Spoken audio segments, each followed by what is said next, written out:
ஏன்டா இங்க சாப்பிட போனோன்னு செம்ம டிசப்பாயின்மெண்ட் ஆயிருச்சுங்க. அது என்னன்னு சொல்றேன் நீங்களே கேளுங்க. நாம மினி டிஃபன் சீரிஸ்ல நெக்ஸ்ட் நாங்க விசிட் பண்ணியிருந்த பிளேஸ் தான் கரூர் பைபாஸ் ரோட்ல லொகேட் ஆயிருக்க இந்த ஏ டு பி. இவங்க ஆம்பியன்ஸ் பத்தி சொல்லணும்னா நல்லா பிரைட்டா நல்லாவே செட்டப் பண்ணியிருந்தாங்க. ஒரு மினி டிஃபன் தாங்க ஆர்டர் பண்ணியிருந்தோம். அதுல என்னென்ன வரும்னு பாத்தீங்கன்னா ஒரு இட்லி, பொங்கல், மசால் தோசை, ஒரு வடை, ஸ்வீட்னு இது மட்டும் தாங்க வரும். என்னடா அது மினி டிஃபன்ல காஃபி இல்லையா அப்படின்ற மாதிரி தான் இருந்துச்சு. டேஸ்ட் வைஸ் பார்க்கும்போது சாம்பார் சட்னிலாம் ஆவரேஜ் தாங்க. வடை கொஞ்சம் நல்லா இருந்துச்சு. மினி மசால் தோசை கொஞ்சம் ஓகேவா இருந்துச்சு. சரி இருந்தாலும் பரவாயில்ல, நம்ம தனியாக வச்சு காஃபியை வாங்கி ட்ரை பண்ணிடுவோம்னு வாங்கி ட்ரை பண்ணி பார்த்தேன். உண்மையிலேயே நல்லா தான் இருந்துச்சு.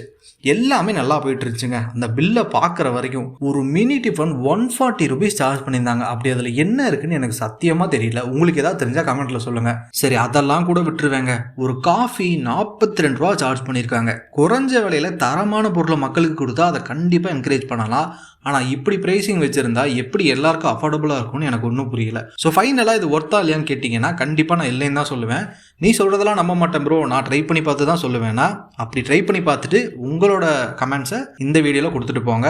இந்த ஸ்பாட்டோட எக்ஸாக்ட் லொக்கேஷனை நான் டிஸ்கிரிப்ஷனில் தரேன், மறக்காமல் செக் பண்ணி பாருங்கள். நான் ட்ரை பண்ணிட்டேன், நீங்களும் ட்ரை பண்ணி பாருங்கள்.